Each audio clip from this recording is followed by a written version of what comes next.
Bismillah. Assalamualaikum warahmatullah. Innal hamdalillah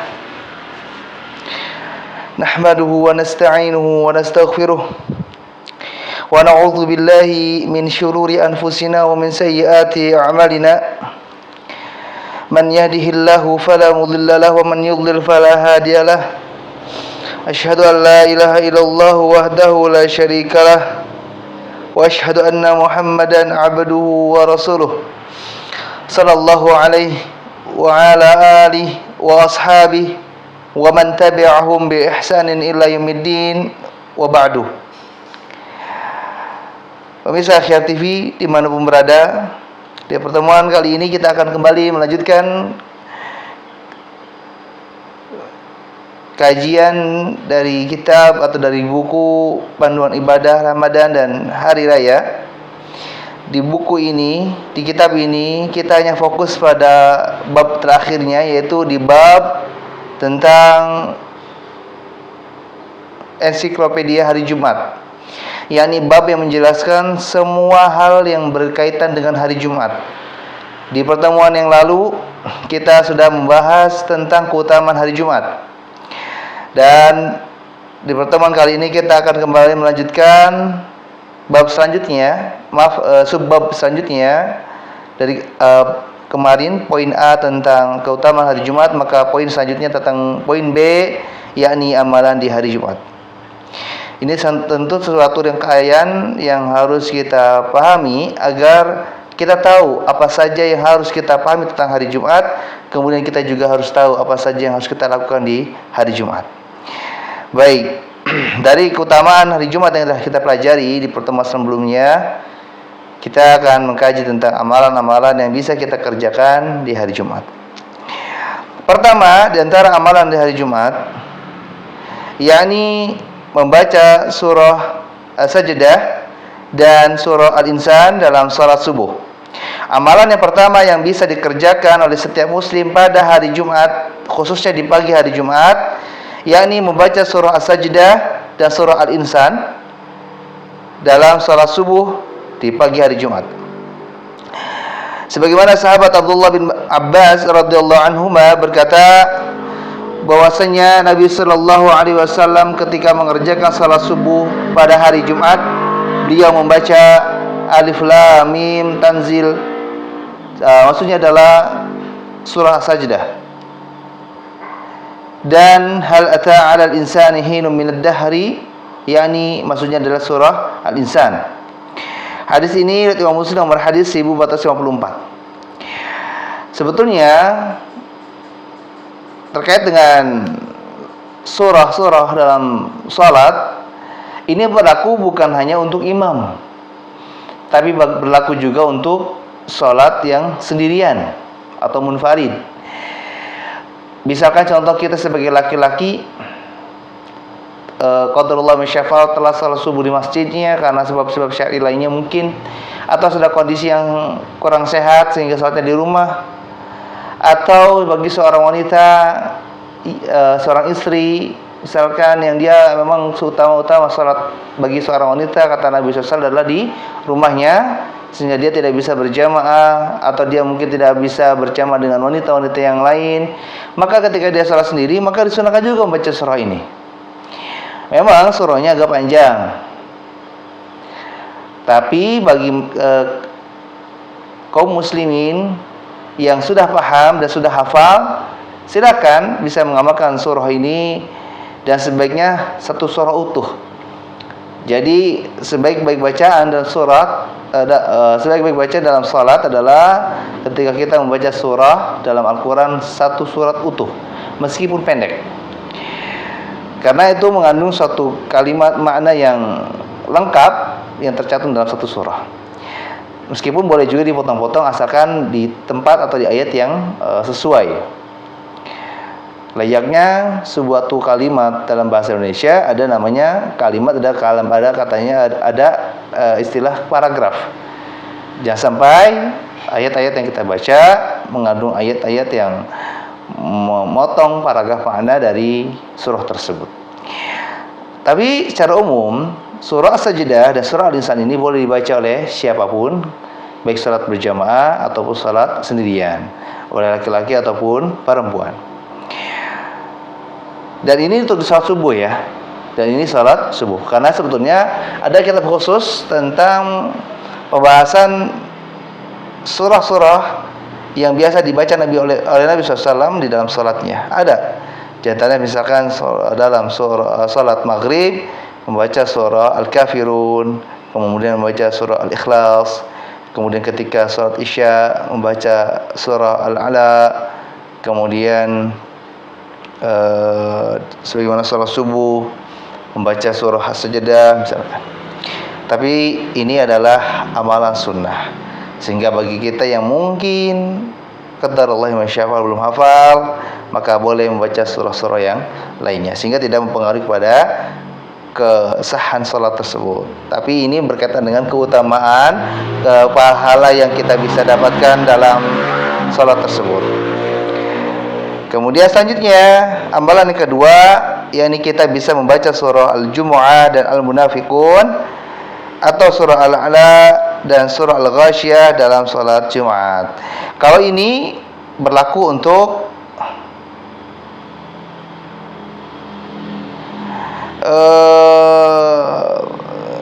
salat Jumat yang ini berarti bagi kaum lelaki. Di sini mungkin kita sering mendengar di masyarakat sekitar, ada orang di masyarakat ya, kok kalau salat Jumat bacanya surah Al-A'la lagi, surah Al-Ghasyiyah lagi. Kayaknya imamnya belum hafal surah-surah yang lain. Kita juga tidak boleh menghakimi atau menilai seseorang demikian, karena bisa jadi yang dilakukannya adalah suatu amalan sunnah yang kita tidak tahu. Dan ini juga berlaku untuk fikih muamalah secara umum, bahwa kita juga terkadang tidak boleh menyalahkan seseorang tentang perbuatannya yang dilakukan, yang kita anggap ini kita tidak tahu benar atau salahnya. Karena bisa jadi kita menyalahkan sesuatu yang sebetulnya benar, tapi karena kebodohan kita akhirnya kita tidak tahu dan menyalahkannya. Padahal di situ ada dalil syar'i yang menganjurkannya. Sehingga kalaupun memang kita melihat ada seseorang mengamalkan suatu amalan yang kita baru tahu atau baru lihat atau baru dengar, maka yang harus kita lakukan adalah tanya dulu. Maaf Pak, maaf Bu, tadi saya melihat Bapak atau Ibu mengerjakan amalan ini. Adakah dalil yang memberitakannya? Adakah hadis yang menganjurkannya? Nah, kalau dia menjelaskannya, minimalnya dia pernah dengar. Karena prinsip seseorang beribadah dengan dalil, minimal dia pernah dengar. Meskipun utama-utamanya dia tahu dan dihafal, gitu kan. Agar dia punya pegangan argumen untuk disampaikan kepada orang yang bertanya. Tapi setidaknya ketika dia, saya pernah mendengar di suatu ceramah ada ustadz menjelaskan tentang keutamaan amalan ini, tapi saya tidak tahu. Berarti ini satu amalan yang bisa kita pastikan ada dalilnya. Tinggal kita cross check dalilnya ini sahih atau tidak. Kalau sahih silakan kerjakan, kalau tidak sahih tinggalkan.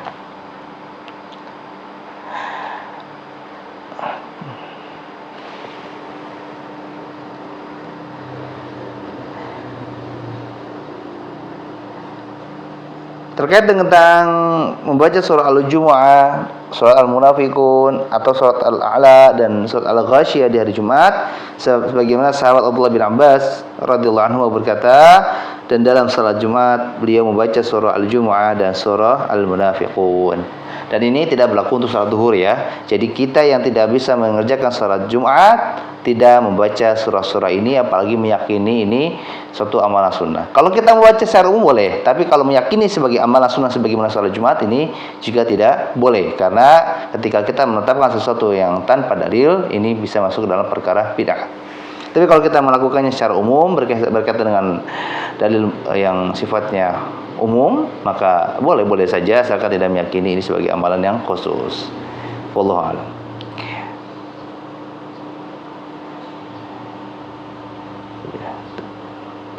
Tadi dalam hadis Imam Muslim nomor hadis 1494.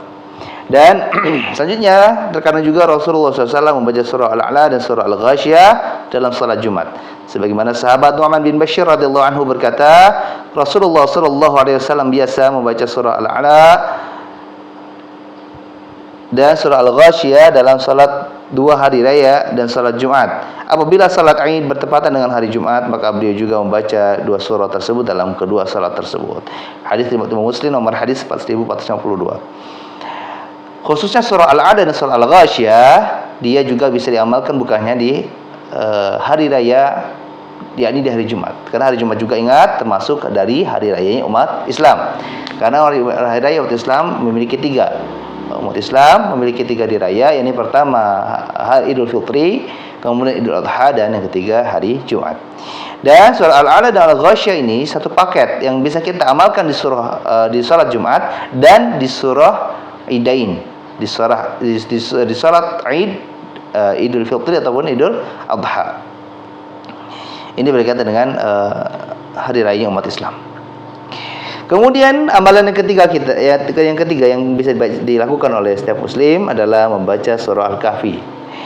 Saya ulangi, amalan yang ketiga yang bisa dikerjakan oleh setiap muslim di hari Jumat adalah membaca surah Al-Kahfi. Nabi Muhammad SAW bersabda, barang siapa yang membaca surah Al-Kahfi pada malam Jumat, dia akan disinari cahaya antara dirinya dan Ka'bah. Penjelasan ini, riwayat ini dinyatakan sahih atau hasan oleh Ibnu Al-Mulaqin dalam kitab Tuhfatul Muhtaj jilid 1 halaman 522. Dalam riwayat yang lain, Nabi SAW bersabda, barang siapa yang membaca surah Al-Kahfi pada hari Jumat, dia akan disinari cahaya di antara 2 Jumat. Dan Syekh Albani menyatakan hadis ini sahih dalam kitab Sahihul Jami' nomor 6470. Setidaknya dalam surah Al-Kahfi ini memang khilaf di antara ulama. Ada sebagian yang melemahkan hadis tersebut, ada yang sebagian juga menguatkan. Namun pendapat yang saya anggap kuat adalah hadis ini minimalnya hasan atau sahih, bisa kita terima sebagai argumen untuk kita bisa beramal. Saya rinci tentang amalan membaca surah Al-Kahfi dari Jumat. Kalau kita membaca surah Al-Kahfi di malam Jumat, maka ini pun ada keutamaannya, yaitu sebagaimana tadi hadis yang pertama, maka barang siapa yang membaca surah Al-Kahfi pada malam Jumat, berarti misalkan contohnya hari Kamis, nanti pada asar, kemudian ketika masuk maghrib di Kamis malam Jumat, maka itu sudah terhitung hari Jumat, karena pergantian kalender Hijriyah perharinya adalah ketika matahari tenggelam. Ketika masuk waktu maghrib. Dan di sini maka sudah masuk malam Jumat dan kita disunahkan membaca surah Al-Kahfi yang keutamanya adalah kita akan disinari oleh cahaya antara diri kita dengan Ka'bah. Kayak gimana kaifiatnya, seperti apa ilustrasinya, maka ini wallahu alam, ini bukan ranah untuk kita bisa menjelaskannya dan memahaminya. Yang penting kita yakin ini dalilnya, kerjakan. Ya, sebagaimana ketika seorang anggota TNI diperintahkan oleh komando ataupun jenderal, diberikan mandat satu perintah, maka dia hanya boleh mengatakan satu kata, itu siap, tanpa harus bertanya kenapa, apa alasannya. Siap saja lakukan.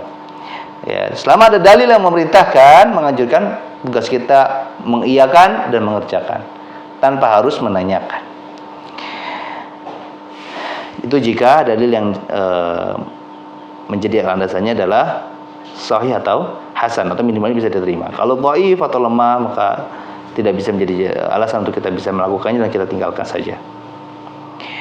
Dan kalau sudah siang, pada subuh gitu ya maksudnya, maka di siang hari di hari Jumat kita pun disunahkan membaca surah Al-Kahfi. Yang utamanya adalah kita akan disinari oleh cahaya di antara 2 hari Jumat. Hari Jumat ini dan hari Jumat yang akan datang insyaallah. Dan di sini lagi-lagi kita boleh misalnya di malam Jumat kita baca surah Al-Kahfi, bisa jadi utuh satu surah, atau mungkin kalau enggak karena kita kesibuk atau kesehatan akhirnya kita hanya bisa membaca sebagian dari ayat-ayat surah Al-Kahfi, maka nanti kita bisa lanjut di siang harinya, sehingga insyaallah kita mungkin bisa mendapatkan 2 keutamaan ini secara bersamaan insyaallah. Maka dan tidak boleh juga seseorang mengkhususkan waktu hanya untuk membaca surah Al-Kahfi, sebagaimana yang dilakukan oleh sebagian dari umat Islam. Kalau masuk di majelis sholat Jumat sambil nunggu khatib, itu diantara kaum muslimin ini banyak yang membaca surah Al-Kahfi. Padahal amalan yang paling utama yang dilakukan oleh seorang muslim di saat menunggu imam atau khatib naik mimbar di hari Jumat, di sholat Jumat adalah sholat sunnah, bukan dengan baca Quran. Kalau dilakukan sesekali atau tidak dikhususkan waktunya, maka boleh-boleh saja, sebagaimana dari surah dalam sholat kita baca surah Al-A'la, Al-Ghasyiyah di sholat duhur, asar, maghrib, isya, subuh, boleh. Tapi kalau dikhususkan di sholat duhur, sholat asar, maka ini butuh dalil. Kalau dilakukan tanpa dalil termasuk amalan yang menyelisih sunnah atau bid'ah. Nah, maka ini pun sama, ketika membaca surah Al-Kahfi jangan hanya di menjelang salat Jumat, baca juga di malam Jumatnya, baca juga di ba'da salat subuh, salat subuh di hari Jumat, baca juga di pagi harinya, baca juga di siang harinya, baca juga sore harinya. Jadi tidak hanya fokus di satu waktu. Setiap amalan yang dikhususkan tanpa dalil maka termasuk dalam perkara bid'ah.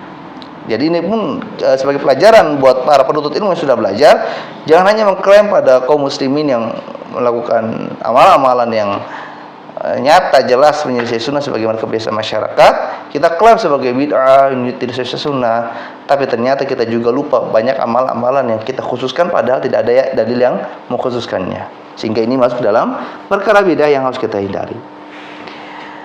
Dalam riwayat yang lain, Nabi SAW bersabda, barang siapa membaca surah Al-Kahfi sebagaimana diturunkan, maka dia akan mendapatkan cahaya di tempat dia berdiri hingga Mekah. Barang siapa membaca 10 akhir ayatnya, 10 ayat terakhir surat Al-Kahfi, kemudian keluar Dajjal, maka dia tidak akan dikuasai, tidak akan mampu dikuasai oleh Dajjal. Dia akan dilindungi dari fitnah Dajjal.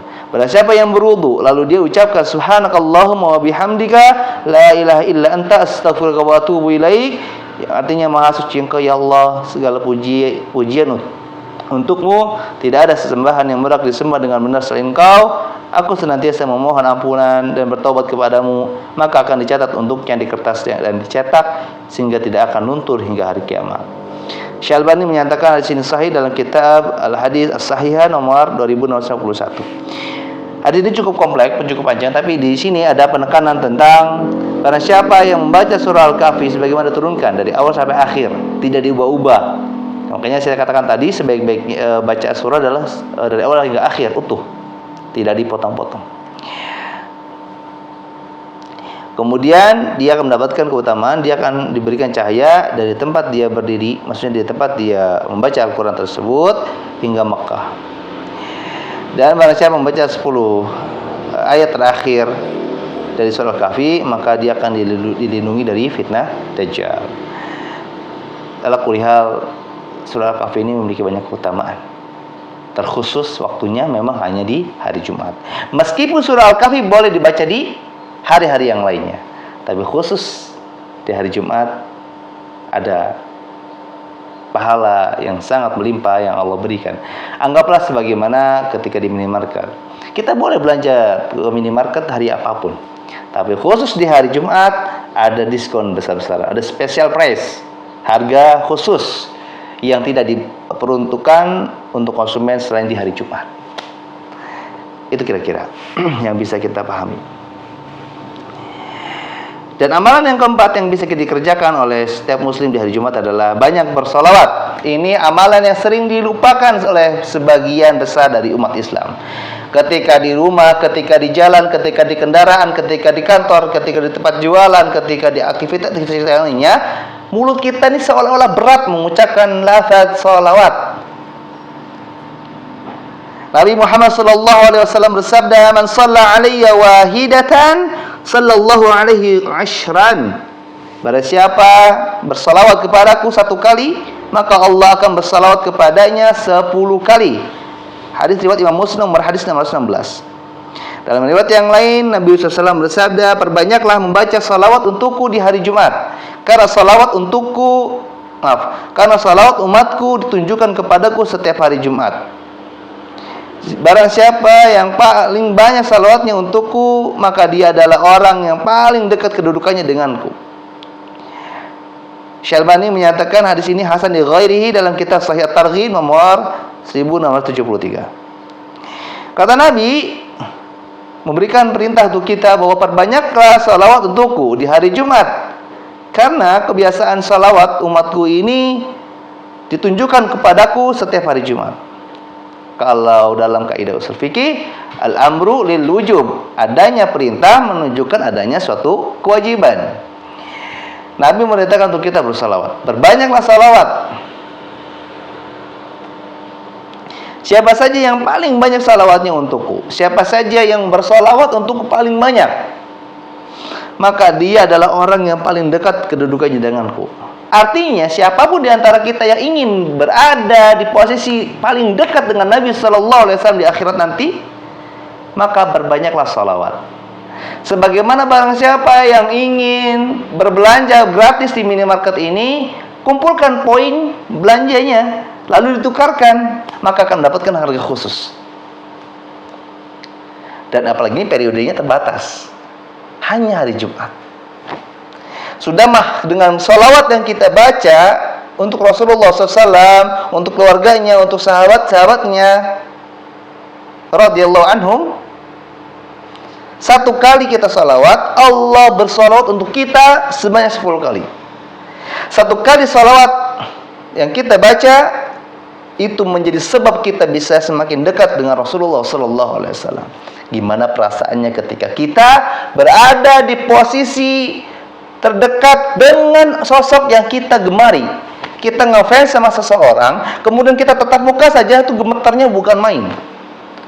Speechless. Apalagi ini berada di posisi terdekat dengan sosok yang lebih dari kemuliaannya orang yang kita gemari, yang kita fanskan. Itu Rasulullah Sallallahu Alaihi Wasallam. Fitrah manusia, seorang muslim pasti ingin dekat dengan Rasulullah Sallallahu Alaihi Wasallam. Bismillah.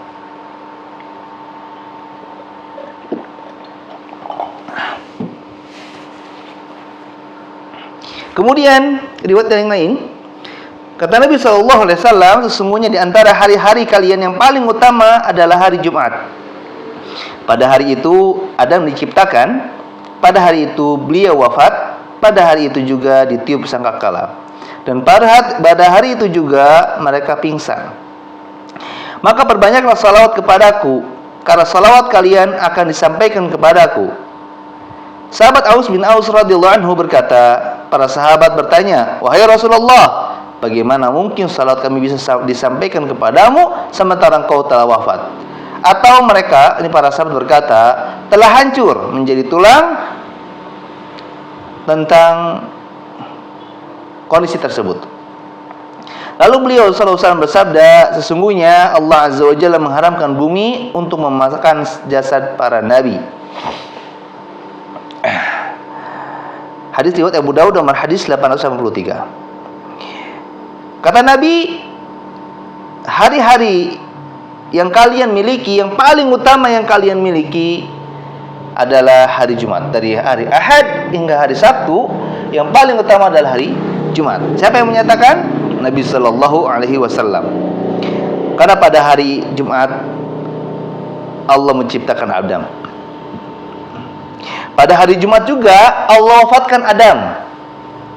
Pada hari Jumat juga Allah perintahkan untuk malaikat meniup sangkakala. Maksudnya menunjukkan mulainya hari kiamat. Dan pada hari Jumat juga mereka pingsan. Maka perbanyaklah salawat kepadaku, kata Nabi SAW. Karena salawat kalian akan disampaikan kepadaku. Ketika mendengar, bersalawatlah kalian karena salawat kalian akan disampaikan oleh Allah kepadaku. Para sahabat bertanya, mana mungkin salawat yang kami panjatkan untukmu disampaikan kepadamu, sedangkan engkau ini sudah wafat? Atau dari sahabat yang mengatakan, sedangkan jasadmu sudah menjadi tulang, tidak menjadi sosok manusia hidup lagi, gitu kan. Lalu Nabi SAW bersabda, sesungguhnya Allah Azza wa Jalla mengharamkan bumi untuk memakan jasad para nabi. Ketika ada seorang sahabat bertanya, menanyakan tentang ketidakmungkinan salawat ini sampai kepada Nabi SAW, tidak sampainya salawat yang kita panjatkan untuk Nabi sampai kepadanya, disebutkan Nabi ini sudah menjadi mayit dan mayitnya sudah tidak berbentuk tulang. Nabi SAW membantahnya bahwa Allah ini mengharamkan bumi memakan jasad para nabi. Maksudnya apa? Mungkin di antara makna sederhananya, untuk khusus para nabi, jasad yang sudah menjadi mayit tidak akan hancur tulang belulangnya, tidak akan hancur seperti mayat-mayat manusia secara umum. Dan ini memiliki keutamaan tersendiri yang Allah berikan, akan menjadi pembuktian bahwa tidak akan sama orang-orang yang Allah muliakan dengan orang-orang yang tidak dimuliakan. Terkhusus, maka di sini jasadnya aja masih utuh Nabi ini, maka sangat memungkinkan untuk Allah sampaikan salawat yang kita panjatkan kepadanya, kepada Nabi SAW. Apalagi meskipun misalkan jasadnya sudah tiada pun, mudah bagi Allah menyampaikan salawat yang kita panjatkan untuk Nabi Muhammad SAW. Tapi alhamdulillah yang kita yakini adalah perintah ini. Kita diperintahkan untuk bersalawat, bukan untuk memikirkan bagaimana bentuknya, bagaimana ilustrasinya. Tidak perlu kita pikirkan masalah itu. Yang harus kita pikirkan, atur bagaimana caranya mengatur waktu agar kita bisa bersalawat kepada Nabi SAW dengan rutin di hari Jumat.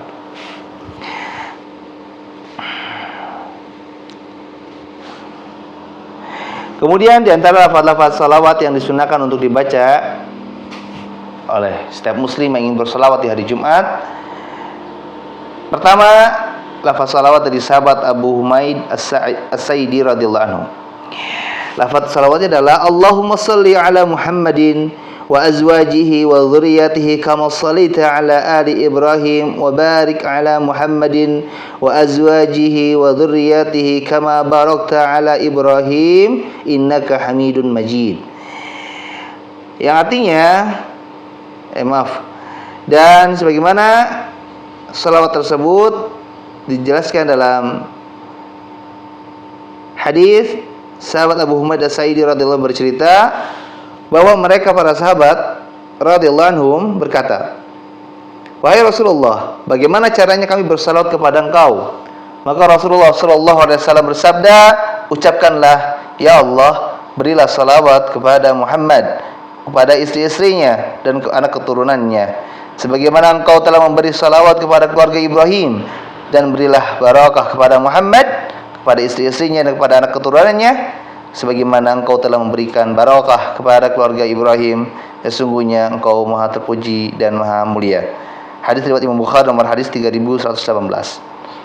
Hadis ini sebagai dalil tentang lafaz salawat tadi. Sebelum saya lanjutkan, bagi teman-teman yang ingin mengamalkan salawat untuk Nabi Sallallahu Alaihi Wasallam dengan rutin dan sesuai dengan sunnah, sesuai dengan syariat, maka nanti silakan hafalkan lafaz-lafaz salawat ini agar bisa menjadi panduan untuk kita bersalawat. Secara umum kita boleh bersalawat dengan salawat apapun, tapi ada aturan mainnya. Kita hanya fokus kepada riwayat-riwayat salawat yang sudah disunnahkan oleh Nabi Sallallahu Alaihi Wasallam di zamannya. Seperti halnya ketika suatu perlombaan, misalkan perlombaan bulu tangkis, panitia mengatakan bahwa silakan semua peserta boleh mengikuti perlombaan bulu tangkis ini menggunakan raket apapun. Di antara kategori raket yang boleh dipakai adalah raket A, raket B, raket C, raket D, raket E. Hanya 5 merek raket yang boleh dipakai. Jadi bebas boleh pakai yang mana saja. Lalu ada peserta yang pakai raket F, ada G, ada H, I, J, dan seterusnya. Apakah boleh? Tidak akan boleh, akan didiskualifikasi, akan dikeluarkan karena tidak mengikuti aturannya. Meskipun bahasanya bebas, boleh bersalawat dengan lafaz salawat manapun, tapi ada aturan mainnya. Salawat yang boleh dibaca variannya ada yang sudah disesuaikan dengan riwayat-riwayat yang sahih. Dan bukan berarti boleh kita buat, kita karang salawat sesuai harapan kita, sesuai selera kita, sesuai ide kita, sesuai kemampuan kita. Tidak. Ya, masalah dunia saja kalau kita kreativitas menentang, bertolak belakang dengan peraturan yang sudah ditentukan, kita akan kena sanksi, kena hukuman. Apalagi ini aturan yang kita tentang, kita selisih adalah tentang aturan syariat. Maka ini jauh lebih besar keburukan yang kita bisa dapatkan. Sekali lagi, lafaz salawat yang pertama dari sahabat Abu Humaid As-Sa'idi radhiyallahu anhu yang berbunyi, Allahumma salli ala Muhammadin wa azwajihi wa dzurriyyatihi kama sallaita ala ali Ibrahim wa barik ala Muhammadin wa azwajihi wa dzurriyyatihi kama barakta ala ali Ibrahim innaka Hamidum Majid.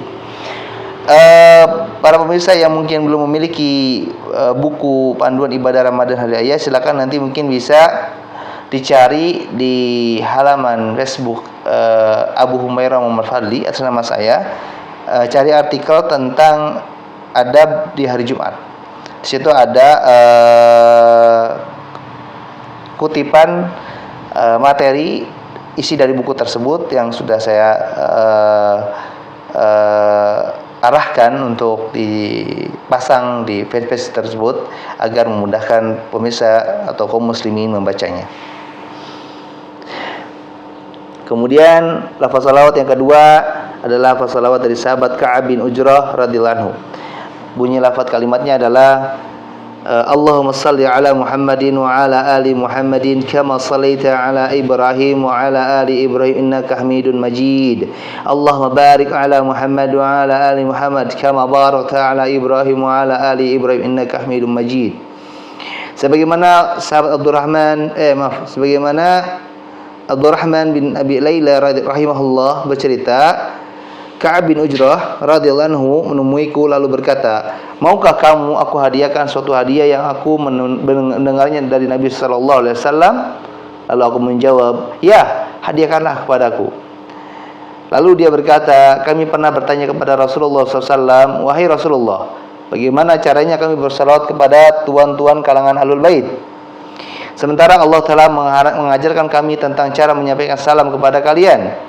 Maka beliau bersabda, ucapkanlah, maksudnya adalah lafaz salawat yang tadi, yang artinya, ya Allah, berilah salawat kepada Muhammad dan kepada keluarga Muhammad, sebagaimana engkau telah memberi salawat kepada Ibrahim dan kepada keluarga Ibrahim. Sesungguhnya engkau maha terpuji dan maha mulia. Ya Allah, berilah barakah kepada Muhammad dan kepada keluarga Muhammad, sebagaimana engkau telah memberi barakah kepada Ibrahim dan kepada keluarga Ibrahim. Sesungguhnya engkau maha terpuji dan maha mulia. Hadis riwayat Imam Bukhari nomor hadis 3119.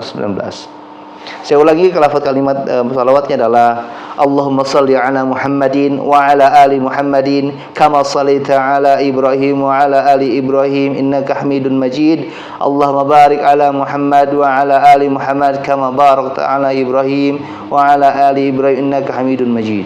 Silakan pemirsa juga bisa mengulang-ulang video ini, khususnya di menit-menit yang saya bacakan kalimat-kalimat salawat ini agar bisa dihafal secara berulang. InsyaAllah 4 atau 5 kali mendengar juga sudah hafal.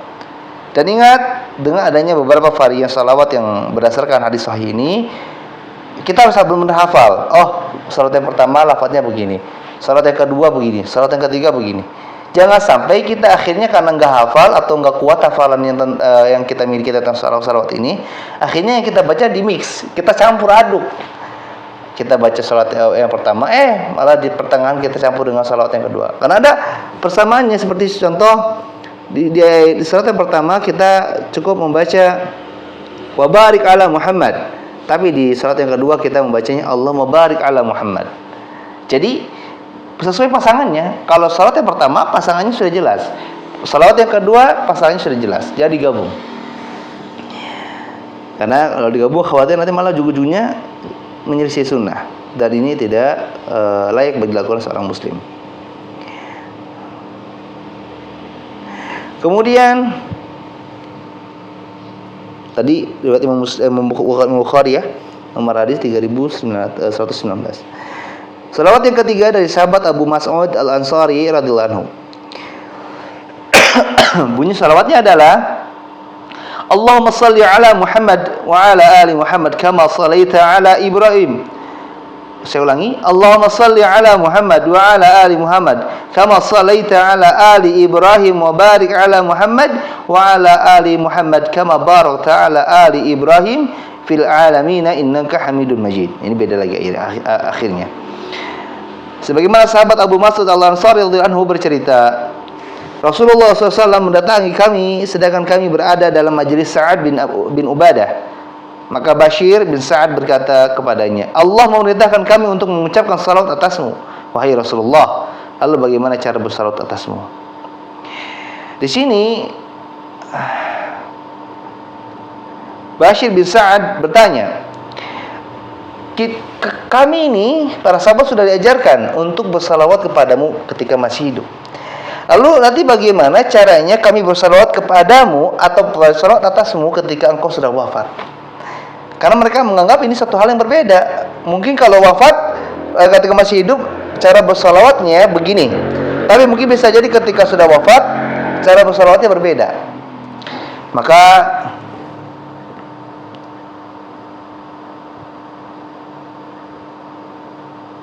atau kata perawi hadis ini menyatakan, lalu Rasulullah SAW berdiam termenung hingga kami berangan-angan bahwa dia tidak menanyakannya kepada beliau.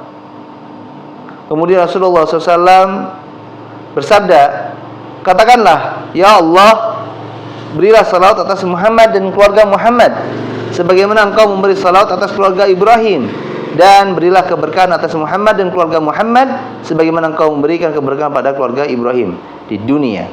Engkau maha terpuji dan maha mulia, dan salam sebagaimana yang telah engkau yang kalian ketahui.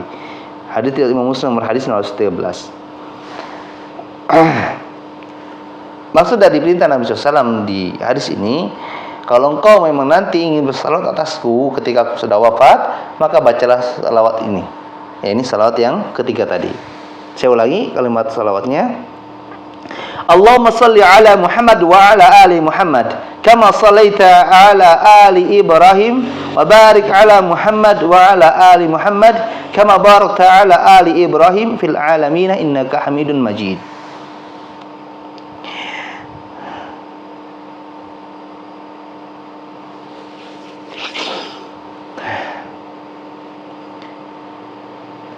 Dalam buku ini saya hanya mencantumkan 3 salawat tadi.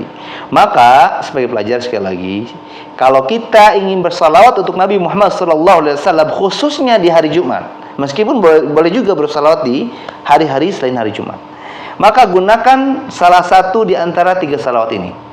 Dan dalam tuntunan syariat dalam mengamalkan amalan-amalan yang riwayatnya banyak, lafadznya berbeda-beda atau amalannya berbeda-beda atau jumlahnya berbeda-beda, maka mana yang lebih utama untuk kita lakukan?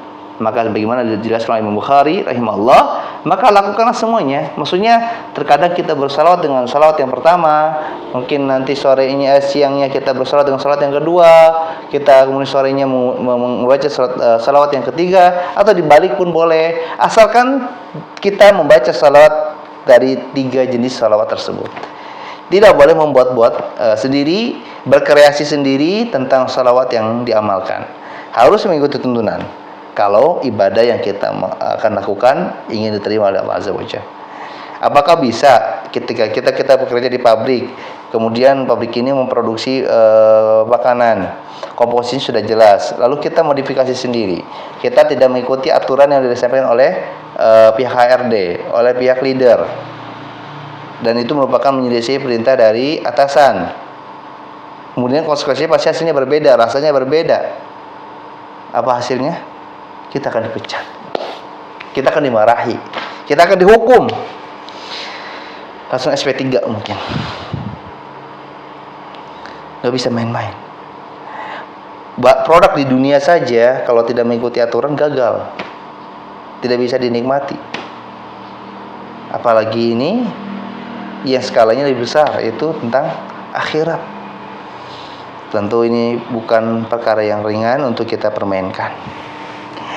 InsyaAllah untuk penjelasan selanjutnya tentang amalan yang kelima yang bisa dikerjakan oleh setiap muslim di hari Jumat adalah banyak berdoa. Kita akan lanjutkan di pertemuan selanjutnya insyaAllah. Kita tutup dengan doa kafaratul majlis. Subhanakallahumma bihamdika asyhadu an la ilaha illa anta astaghfiruka wa atubu ilaik. Assalamualaikum warahmatullahi wabarakatuh.